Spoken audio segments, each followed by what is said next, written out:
Hello and welcome to the Road End podcast, where each week we will speak to a new guest, get to know them, and talk all things Liverpool. Hi everyone, welcome to the Road End podcast. I'm pleased to say today that I'm joined by Kevin Hatchard. Kevin is an experienced sports broadcaster and specialises in European football. Kevin has also worked for the likes of Sky Sports, TalkSport, UEFA, BT Sport, and many more. First of all, thanks for joining, Kev. How are you? I'm very well, thank you. Great to be on the pod. It's a curious time to be a Liverpool fan because I think we've set the bar really, really high in the last few years. So I think it was only natural that we were going to dip below that. So I think it's about not panicking and sticking with it, I think. I'm hoping so. Big game Saturday. Could put things right. The couple of weeks off might have done us some good. Yeah, I think so. And I think as well, you know, we played every game of every competition last season, and that's always going to have an effect physically, mentally. You look how close came to actually winning the title, and to just miss out there and then just miss out in the Champions League final, having played pretty well, really. It was only down to the fact that Courtois had an incredible game that we didn't actually win that game. So I think that was always going to take a while. Sadio Mane going to Bayern, he's having a bit of a struggle at the moment. So we were always going to miss him. So I think it'll take a while to settle down. And I think people are a bit spooked by what Arsenal are doing, what Tottenham are doing. But I think it'll be fine. Yeah, I'm hoping so. So can you start by telling us how you got into the journalism/commentary world, Dan? So I was always, from when I was about 11 or 12, interested in commentary and kind of different commentators. And Barry Davis was a big hero of mine, but Clive Tilsley as well, when he was on Match of the Day, you know, listening to his stuff. So that shows how old I am, that he was with the BBC when I was first listening to him. So I thought that was exciting. I started off with a big tape recorder, big silver tape recorder at home. And every time there was a game on TV, I'd sit in front of the TV and pretend to commentate. And then I kind of built up a fair bank of those. So when I actually came to doing some commentary for BBC a few years later, I'd actually done a fair bit by then. And so it didn't seem scary. It didn't seem unfamiliar. So BBC was the local radio, BBC Radio Gloucestershire. I pestered them, made the tea, helped out behind the scenes. Ian Randall, who was who was the head of sport there, and they said sport director there. That's how you stand saying sporting director. He was the head of sport there. He was very kind to me, as was Paul Furley, who's now his successor at Radio Gloucestershire. And so I did some Forest Green reports, did some Cheltenham Town commentary. I listened back to some of those fairly recently, and I do sound like a Barry Davis tribute act. I'm a lot posher then than I am now. So that's changed a fair bit. So, yeah, it was about perseverance, really, and kind of doing that groundwork at home like a madman in front of the TV with a big, heavy tape recorder. But that all paid off in the end. And so from that, did that freelance, ended up getting different jobs, making different contacts, ended up reading the news for a company called Sports Media. So that went out in a few places. And yeah, just reporting and commentary. And then the Bundesliga came along because I'd been writing for Betfair for a long time about the Bundesliga. And then an opportunity at TalkSport came up to do some Bundesliga radio. So I did a few of those and they were great fun. And then my boss at Bundesliga TV had heard some of those and asked me to come and try out. So a lot of it's been sliding doors moments, good luck at the right times, and making the right contacts as well.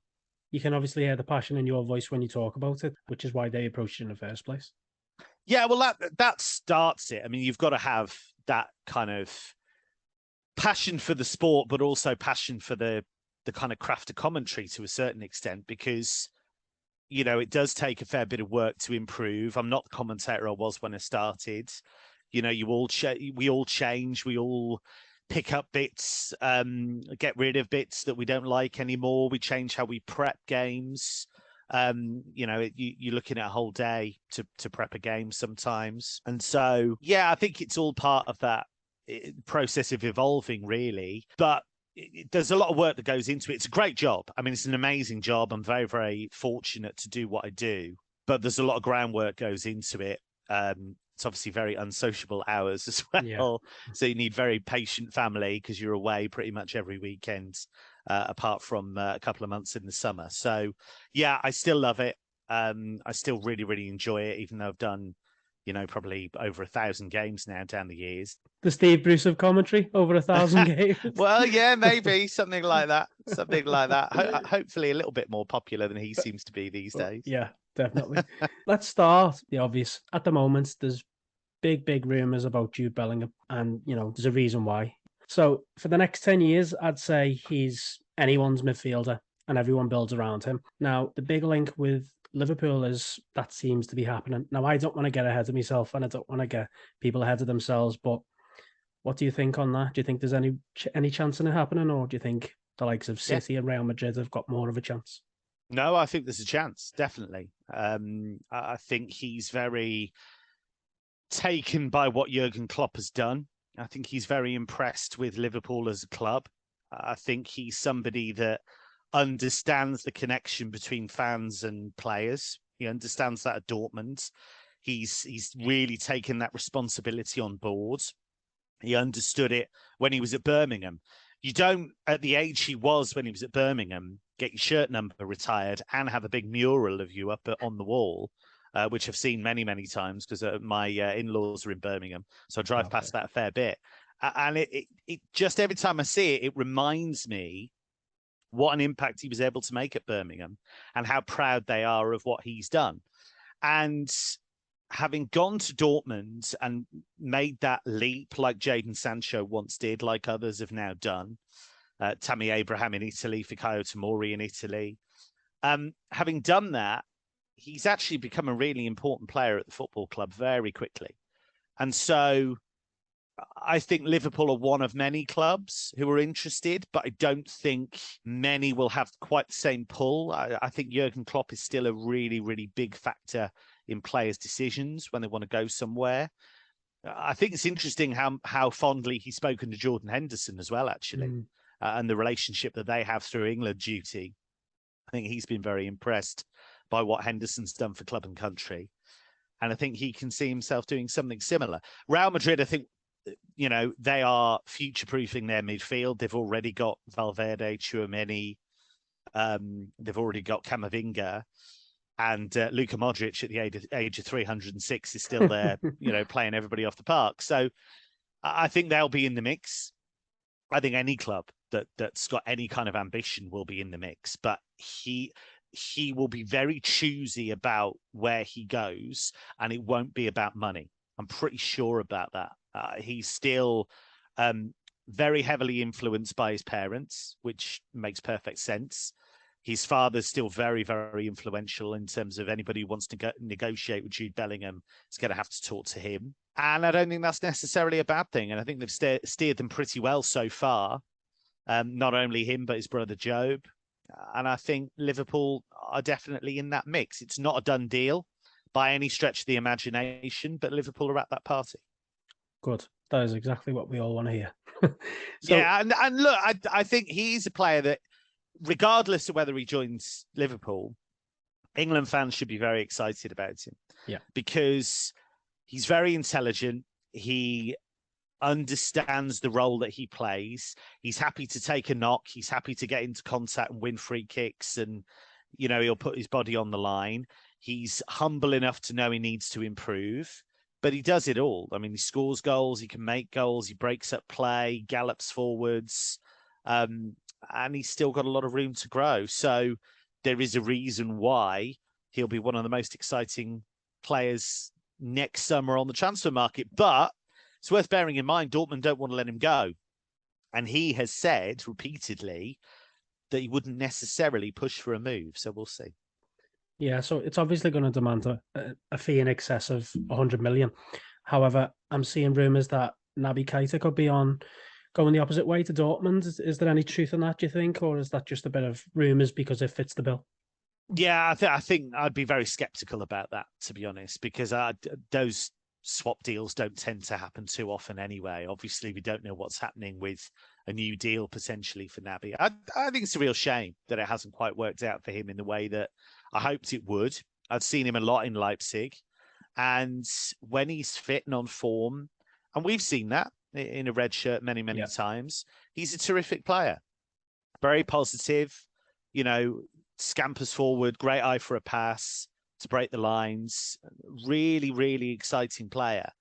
And it's just simply injuries that have caused the problem. And that's not his fault. That's not Liverpool's fault. It's a very demanding style of play. Yeah. And it puts a huge strain on Liverpool's midfielders. They're asked to do a lot of things that midfielders aren't asked to do at other top clubs. And that's not a bad thing. That's just how Liverpool play. It's how intensely they play. And it does lead to a fair few muscle injuries. And you look at Naby, you look at Alex Oxlade-Chamberlain, you look at the issues Thiago has had, you know, it does take its toll. Funny you say that. I've noticed, obviously, this season more than ever, it seems to be for us, the injuries in the midfield. Now, there's a lot of talk about the midfield. Should we have brought this person in? Should we have brought that person in? What are your thoughts on Arthur? Do you think he's got the potential to actually stay beyond the end of the season, or? I don't think so. I think he's an interesting case because he was very highly rated earlier in his career. And at Barcelona, he started okay. He made the move to Juventus, which was largely an accounting thing. Miralem Pjanic went the other way, and that was to do with finances, really. And he just hasn't been able to really establish himself. And there's been a feeling that he hasn't looked after himself, perhaps in the way that he should have in terms of managing injuries. There were accusations that he went snowboarding while injured, and that didn't go down well at all. And he hasn't really been able to get to that next level. I think the reason why Liverpool brought him in was because they didn't have a player of Thiago's profile. Now, for me, Artur's nowhere near as good as Thiago, but what he does do is he controls the tempo of the game and he keeps the ball and he keeps that ball ticking.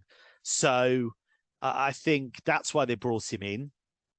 I think fitness-wise, it'll be interesting to see when he's up to full speed because Klopp will demand a lot. I was surprised by it because of the demands Klopp places upon his midfielders. But because Liverpool made a late decision to go for somebody, they didn't want to commit a huge amount of finance to it. And so this was a relatively low-risk move. Unless Thiago has a serious injury, which means Artur plays a lot, I'd be very surprised if Liverpool made it permanent come the summer. I think they'll have other ideas by then. Just while we're talking about the midfield then, there's plenty of whispers about Conrad Lima. Tell us a little bit about him. I believe he supports Liverpool. Now, whether that's true or not, we'll find out. But, you know, players do say that when they want to move. But what about his abilities would fit the bill at Liverpool? He's very different to Artur or Thiago. He's basically an energy guy. He's a pressing machine. Bayern were very, very keen to bring him in. Julian Nagelsmann wanted him, but Leipzig held firm, didn't want to do that deal. I think Leipzig were very conscious of the fact they'd lost Julian Nagelsmann to Bayern. They'd lost Upamecano to Bayern. They'd lost Sabitzer to Bayern.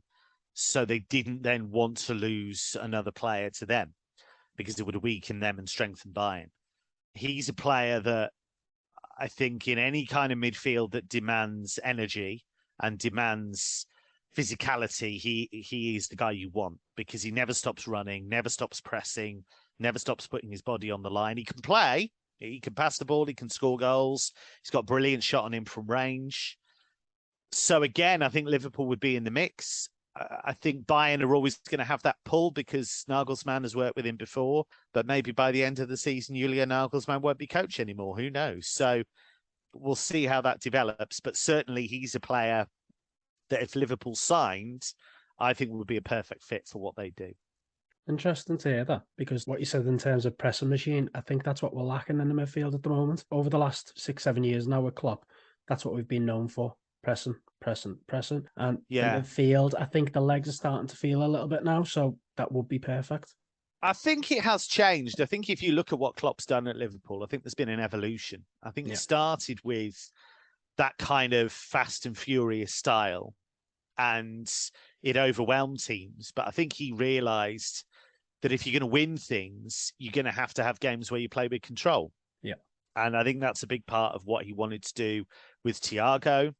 He wanted to be able to keep the ball at times, because ultimately, you know, if you're constantly having this kind of gegenpressing and this kind of heavy metal football, that's fine.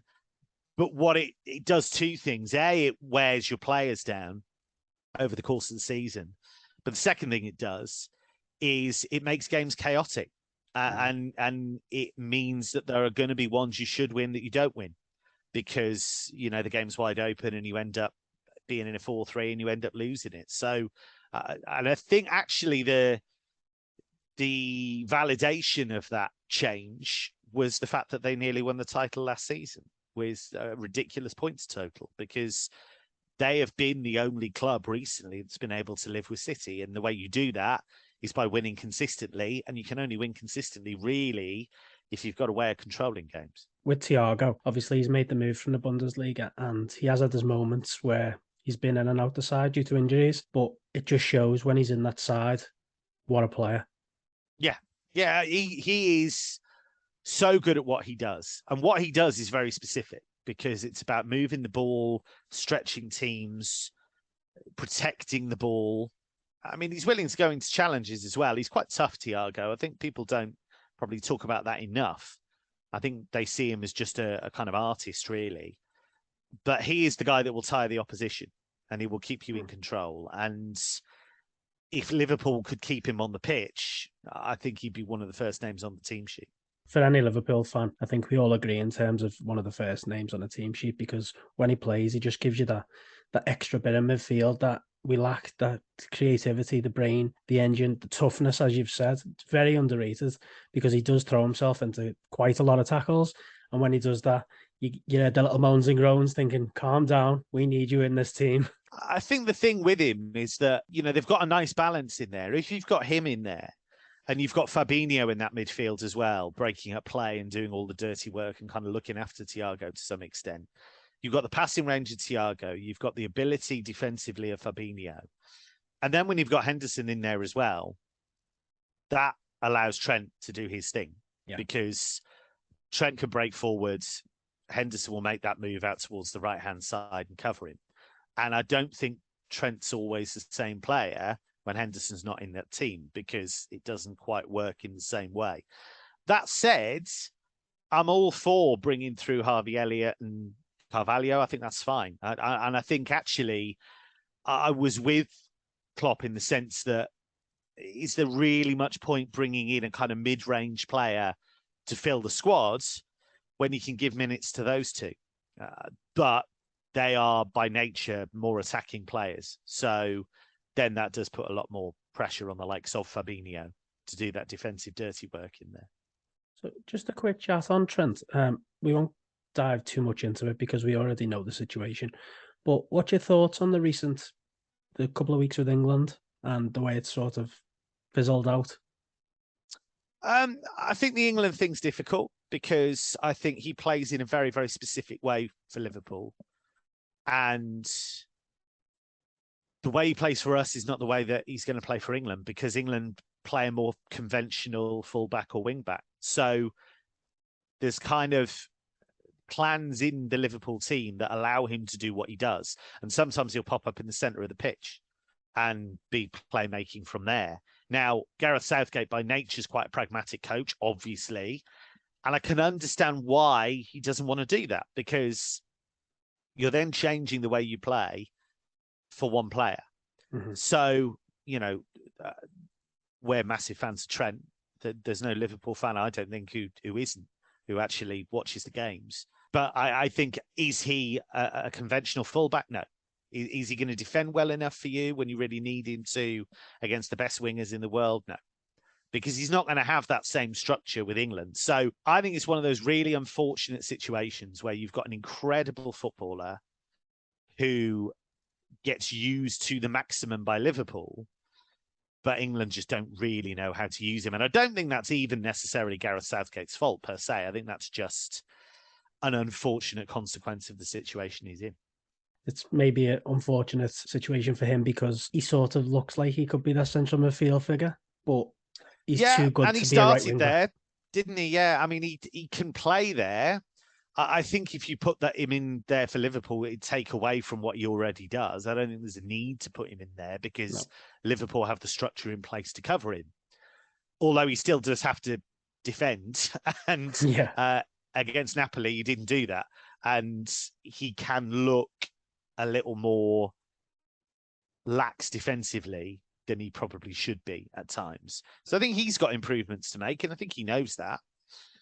But I just think England needs a more conventional two-way player, and I just don't think Trent's that. I'd like to see them try him more often in a midfield role, maybe for England. But even then, you've got kind of specialists like, Declan Rice, Jude Bellingham, obviously, who we've mentioned. So yeah, it's a shame. I would take him as part of a squad, absolutely, because even for set plays, occasionally you'd be worth putting in. So let's see, but I don't think it's necessarily as anti-Trent as people are making out. I don't think it's that Southgate's taken against him or doesn't rate him. I just think he's got this really unusual player in his hands. He just doesn't know what to do with him. Fair assessment, very fair assessment, because I'm on both sides of it, obviously, as a Liverpool fan, but also as a Trent fan. I understand with the England side of things that England's a very structured type of play. Trent just appears everywhere on the pitch, doesn't he? So that's just not how it works at England. So yeah, I can understand it.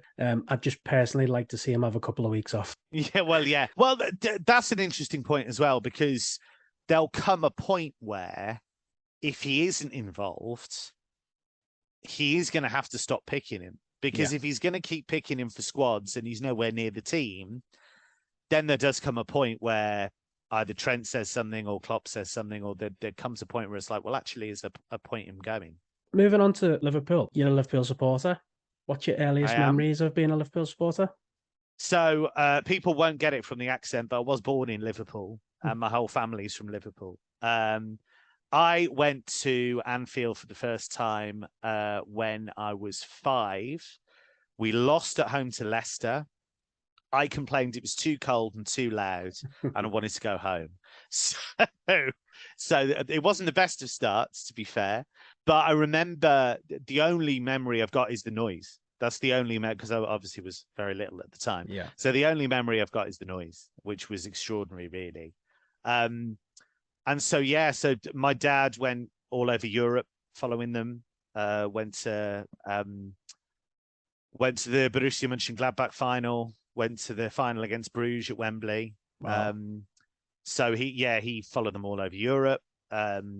Watched them a lot growing up as well. And even when he went to London for a bit to live there, he went and had to be very careful as an away fan now and again, traveling on the tube and kind of hide the Scouse accent now and again. So it comes from him really, and my mum as well. They both watch every game they can. They get down to Anfield when they can. It's not as easy now as it was then with membership cards and points and all of this. It's not as easy as it once was, but so it came through that. With work, it's really difficult to get down there. I would love to be there a lot more. I've been lucky enough to cover them a lot professionally. I commentated on the game against Wolves at the end of last season and thought I was going to pass out because I was actually going to commentate on us winning the title.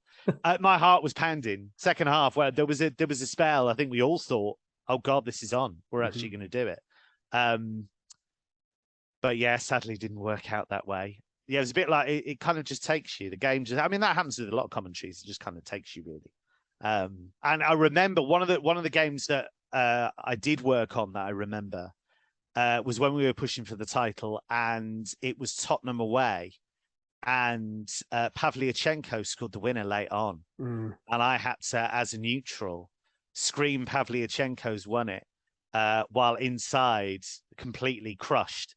But I had to kind of act as if, as a neutral journalist, I was delighted that we'd had late drama. So It's not easy covering your own team. If anything, it's funny actually because people say to me, "Oh, do you feel that you're biased when you cover Liverpool?" I think I probably go the other way. Actually, I think I tend to be harsher on them than other clubs. Whether that's a kind of effort to correct it or not, I don't know. But so yeah, so my son and daughter are both Liverpool fans as well. My son has developed a deep dislike, if not hatred, of United. So anything United. Good lad. He had an argument with his teacher the other day because he found out his teacher's a United fan. So they had a bit of a heated debate. So yeah, so they're into it as well. So I've kind of passed it on to them. And my niece is hopefully going to go down there soon as well. So yeah, I'll try and get them to a game soon. We've been to a lot of England games because I live in North London, so I'm just down the road from Wembley. Yeah. So I'm going to try and get them to Liverpool as well. But as I say, it's a lot harder to get into a Liverpool game than it is to get into an England game these days. Well, we seem to be in Wembley a lot, so you could get them a season ticket. Those trips to Wembley are not easy, I can tell you that. Obviously, you've mentioned you love Liverpool. In terms of Klopp, it must have been a dream for you working with the Bundesliga and Klopp coming over to Liverpool. Yeah. How did that feel? It was the most excited I've been since we got Jari Litmanen, to be honest, because Litmanen was always my favourite player. So when we signed him, I couldn't believe it. And I still can't believe he played for us, to be honest. And it was a real shame. I was reading the other day about the kind of inside track on why it didn't work out. And it was a real shame, actually. But he was a sensational player. So I was, yeah, and I knew Klopp would get it straight away. I knew he would understand.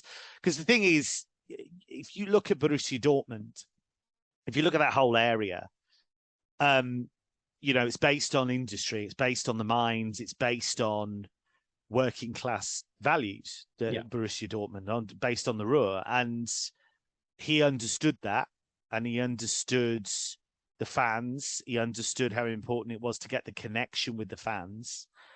And so that was kind of a really handy template for Liverpool, because a lot of similar values, similar attitudes, similar backgrounds, not all Liverpool fans, of course, but the hardcore in the city, he understood. Yeah. And I think he's built something to be really proud of, because if I think of before Rafa, really, and during the Rafa years, actually, in terms of the league, really, we were nowhere near a lot of the time. And, we'd win a League Cup here and there. And we had, we had that amazing season under Uye when, won every trophy going, won the UEFA Cup, won the Worthington Cup, as it was then. That's how old I am.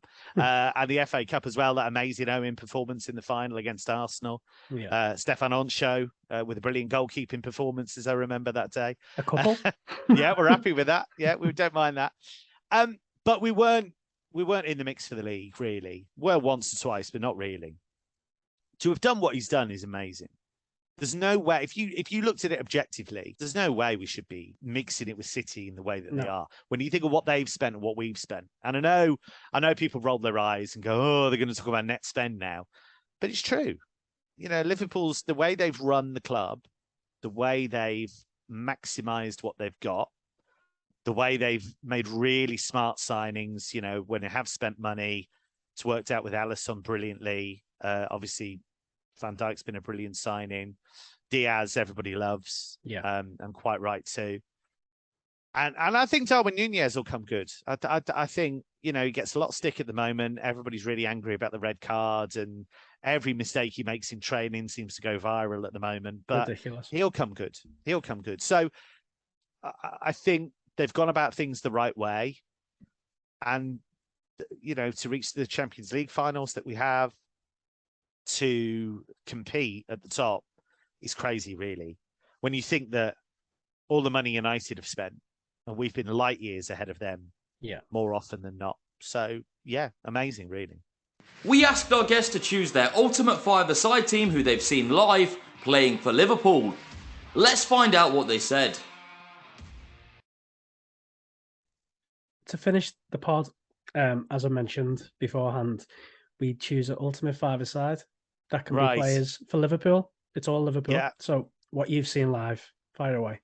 Yeah, okay. So what always happens with these things is when I haven't thought about them previously, I end up thinking 2 days later, I can't believe I didn't put him in, or something along those lines. So, but I have got a vague idea. I think I'm going to put in, and people are going to say this is insane because we've had so many good goalkeepers, but growing up, I was obsessed with David James, and I don't know why, but when I was starting as a kind of rubbish amateur goalkeeper, I was obsessed with the Predator kits for a start, the big orange one with the pads. Yeah. And so I am not in any way, shape, or form saying that David James is as good as Alisson, is as good as some of the other goalkeepers we've had, but David James was a goalkeeper I really liked at the time, and you pretend to be people and stuff, and kind of I always kind of had a fondness for him. So I'm going to put him in, and people will think I'm insane for doing that, but I'm going to put him in, even though Alisson would be way better. For a similar reason that I might have put Sander Westerveld in there, who wasn't very good, but I just kind of liked him as a goalkeeper, and I still don't know why, really. So I'm going to put him in. I'm going to put Big Sammy in. I'm going to put Huppier in there. I've got to put Littmanen in. Have to put Littmanen in. One of my all-time favourite Liverpool players, and again, this makes no sense, but Titi Camara, I absolutely loved, because he, again, we've had millions of players better than him, but he was just really good fun. Yeah, like nobody knew what he was going to do. He would smash one in from 30 yards out of nothing, or he wouldn't do anything all game. And I think as well, just entertainers, just fun players, really unpredictable, mad players. And in a five-a-side, he'd be enormous fun. Yeah. So Sammy's having a lot to do here defensively. He is. Yeah. But I trust him to do that. That's fine. So we've got Littmanen in front of him. We've got Titi Camara in front of him. And then Rushy has to go up top. Yeah, has to go up top because the insane work rate without the ball. So between him and Sammy, they can break up the play. They'll be fine. And what a finisher. What an amazing finisher. And I think I showed the kids videos of him the other day, actually, because they obviously don't know him and didn't know about what an amazing striker he was. And I think you could drop him into any era of football and he'd have scored tons of goals because the work was there, the intelligence was there, the finishing ability was there. So, yeah, that would be my very unusual Liverpool five-a-side. Yeah, it's interesting to hear your choices. Sammy, obviously a legend. Yeah, well, I think with him, I think that era of, when I started properly watching, when I think about it, that was towards the tail end of when we were winning titles and dominating, really. Yeah. So I would have been 10 when we won it in 90. And obviously we don't talk about 89 ever. No. But that then led to that era where we just weren't in the mix a lot for the league. And so you kind of just... That era was quite formative for me, really. Like the two, in terms of worst experiences that stand out, were both from the FA Cup, actually. Mm-hmm. The one we were 1-0 up at Old Trafford until the last couple of minutes, and they scored twice and won the game. With Solskjaer and York got the other one. Was it? Yeah, I think it was Dwight York got the other one. And the Cantona final, because, the white suits and all that, but all that builds up, and I genuinely thought, we're going to win this. We're going to win this. We were dreadful that day. You can't turn up in white suits and put a performance in. You can like if that. You win. Yeah. You can if you win. But if you lose, it obviously then looks really bad. So, yeah, really bad performances. But I think some of the players, like, as I say, Titi Camara was just an entertainer, just fun. And Littmanen was a great example of a player that I'd idolised previously and genuinely couldn't believe he was coming. And so obviously he had injuries and then he wasn't getting picked. So I was a bit gutted about that. But just the excitement of him joining was brilliant. Let's call that a pod. Really appreciate you coming on today. But it's been great to have you on. It's been really good to listen to your views, especially your five-a-side team, because I think that's going to shock a lot of people.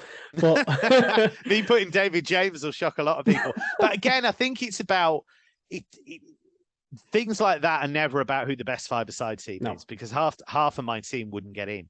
But it's about that kind of emotional connection. Yeah. And, you know, he used to get slagged a lot, JMO, for the mistakes he made and stuff like that. But I quite like that. I like that kind of those flaws, because they were the kind of mistakes I was making as a goalkeeper kind of growing up. So I think I had that kind of connection with him, really. I appreciate you've got other stuff on after this, so I'll leave you to it. Kev, thanks very much for your time. Appreciate it. Lovely. Cheers, mate. Good Talk stuff. soon, mate. Good luck with it. Thanks to everyone for listening to today's episode. Don't forget to follow our social media, twitter.com/theroadendpod, and also our Instagram page, instagram.com/theroadendpod.